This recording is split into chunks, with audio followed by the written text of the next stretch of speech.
ವೀಕ್ಷಕರಿಗೆ ನಮಸ್ಕಾರ. ಲಕ್ಷ್ಮೀ ಆಚಾರ್ ಚಾನಲ್ಗೆ ಸ್ವಾಗತ. ಅನಾನಸ್ ಹಣ್ಣಲ್ಲಿ ಹೇಗೆ ಗೊಜ್ಜು ಮಾಡ್ತೀವೋ ಹಾಗೆ ಸ್ಟಾರ್ ಫ್ರೂಟಲ್ಲಿ ನಾನು ಗೊಜ್ಜು ಮಾಡ್ತಾ ಇದ್ದೀನಿ ಇವತ್ತು. ಅದು ಹೇಗಿರುತ್ತೆ ಅಂತ ಹೇಗೆ ಮಾಡ್ತೀನಿ ಅಂತ ನೋಡಿ ನೀವು. ನಾನು ಒಂದು 4 ಸ್ಪೂನಷ್ಟು ಬಿಳಿ ಎಳ್ಳು ಹಾಕಿ ಹುರಿತಾ ಇದ್ದೀನಿ. ಬಿಳಿ ಎಳ್ಳು ಹಾಕಿ ಹುರ್ಕೊಳ್ತಾ ಇದ್ದೀನಿ.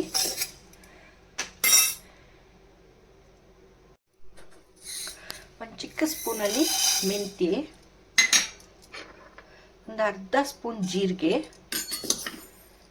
ಒಂದು 1/4 ಸ್ಪೂನು ಸಾಸಿವೆ ಇದನ್ನು ಹಾಕ್ಕೊಂಡು ಫ್ರೈ ಮಾಡ್ತೀನಿ.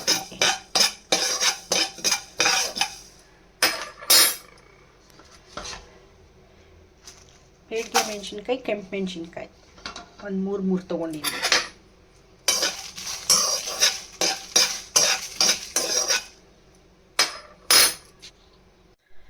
ಈಗ ಸ್ವಲ್ಪ ಕರ್ಬೇವಿನ ಸೊಪ್ಪು,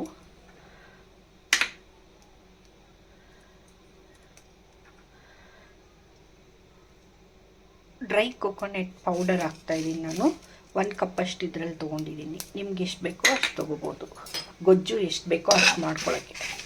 ಜಾಸ್ತಿ ಬೇಕಂದರೆ ಜಾಸ್ತಿ ತೊಗೋಬೇಕು, ಕಡಿಮೆ ಬೇಕಂದರೆ ಕಡಿಮೆ ತೊಗೊಂಡು ಮಾಡ್ಕೊಳ್ಳಿ.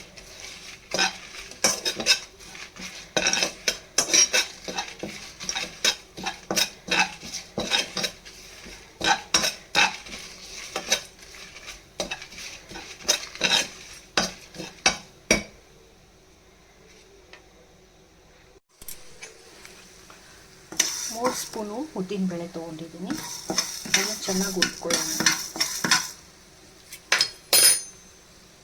ನಾನು ಅನಾನಸ್ ಕಾಯಲ್ಲಿ ಮಾಡ್ತಾರಲ್ವ ಗೊಜ್ಜು, ಅದೇ ಥರ ನಾನು ಸ್ಟಾರ್ ಫ್ರೂಟಲ್ಲಿ ನಮ್ಮ ಜಮೀನಲ್ಲೇ ಬೆಳೆದಿರೋ ಫಾರ್ಮಲ್ಲಿ ಸ್ಟಾರ್ ಫ್ರೂಟಲ್ಲಿ ಅನಾನಸ್ ಗೊಜ್ಜು ಥರನೇ ಸ್ಟಾರ್ ಫ್ರೂಟಲ್ಲಿ ಮಾಡ್ತಾಯಿದ್ದೀನಿ. ಅದೇ ಥರ ಗೊಜ್ಜು. ಇದನ್ನು ಜಾಸ್ತಿ ಫ್ರೈ ಮಾಡ್ಕೋಬಾರ್ದು. ಅನಾನಸ್ ಅಷ್ಟು ಸ್ವಲ್ಪ ಫ್ರೈ ಮಾಡ್ಕೊಂಡ್ರೆ ಸಾಕು.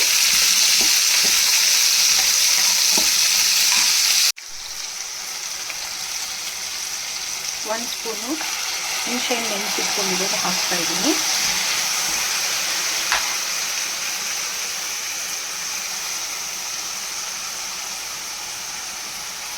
ಆಗಲೇ ಹುರಿದಿಟ್ಕೊಂಡಿರೋದೆಲ್ಲ ರುಬ್ಕೊಂಡಿದ್ದೀನಿ ನೋಡಿ. ಈ ಥರ ರುಬ್ಕೊಂಡು ನುಣ್ಣಕ್ಕೆ ಇವಾಗ ಇದಕ್ಕೆ ಹಾಕ್ತಾ ಇದ್ದೀನಿ.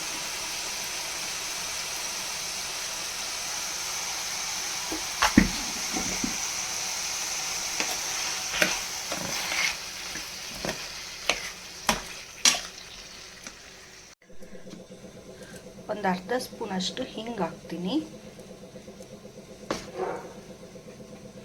ಬೆಲ್ಲ ಹಾಕ್ತಾ ಇದ್ದೀನಿ. 2 ಸ್ಪೂನ್ ತೊಗೊಂಡಿದ್ದೀನಿ ಬೆಲ್ಲ. ನಿಮಗೆ ರುಚಿಗೆ ಎಷ್ಟು ಬೇಕೋ, ಸ್ವೀಟ್ ಜಾಸ್ತಿ ಬೇಕಾದರೆ ಜಾಸ್ತಿ ಹಾಕ್ಕೋಬೋದು, ಕಡಿಮೆ ಬೇಕಾದರೆ ಕಡಿಮೆ ಹಾಕ್ಕೋಬೋದು. ಉಪ್ಪು 2 ಸ್ಪೂನ್, ಚಿಕ್ಕ ಸ್ಪೂನಲ್ಲಿ 2 ಸ್ಪೂನ್ ಹಾಕ್ತಾ ಇದ್ದೀನಿ. ಆಮೇಲೆ ನೋಡ್ಕೊಂಡು ಹಾಕ್ಕೊಳ್ಳಿ.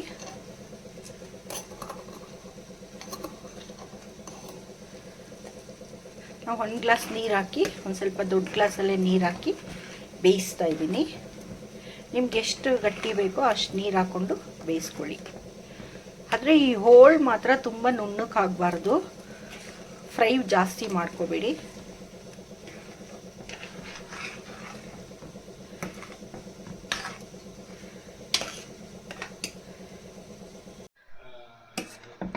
ನಮ್ಮ ಫಾರ್ಮಲ್ಲೇ ಬೆಳೆದಿರೋ ಸ್ಟಾರ್ ಫ್ರೂಟಲ್ಲಿ ಗೊಜ್ಜು ಮಾಡಿದ್ದೀನಿ. ಪೈನಾಪಲಲ್ಲೆಲ್ಲ ಮಾಡ್ತಾರೆ ನೋಡಿ, ಅದೇ ಥರದ್ದು ಇವಾಗ ನಾನು ಸ್ಟಾರ್ ಫ್ರೂಟಲ್ಲಿ ಮಾಡಿದ್ದೀನಿ. ನಿಮ್ಗೆ ಇಷ್ಟ ಆದರೆ ನೀವು ಮಾಡ್ಕೊಳ್ಳಿ. ಇದನ್ನು ಚಪಾತಿಗೆ, ಅಕ್ಕಿ ರೊಟ್ಟಿ, ರಾಗಿ ರೊಟ್ಟಿಗೆ, ಬಿಸಿ ಅನ್ನ, ತುಪ್ಪ ಹಾಕ್ಕೊಂಡು ತಿನ್ಬೋದು. ತುಂಬ ಒಳ್ಳೆಯದು ತಿಂದರೆ. ನೀವು ನಾನು ಮಾಡಿರೋದು ಇಷ್ಟ ಆದರೆ ಲೈಕ್ ಮಾಡಿ, ಶೇರ್ ಮಾಡಿ, ಸಬ್ಸ್ಕ್ರೈಬ್ ಆಗಿ. Thank you.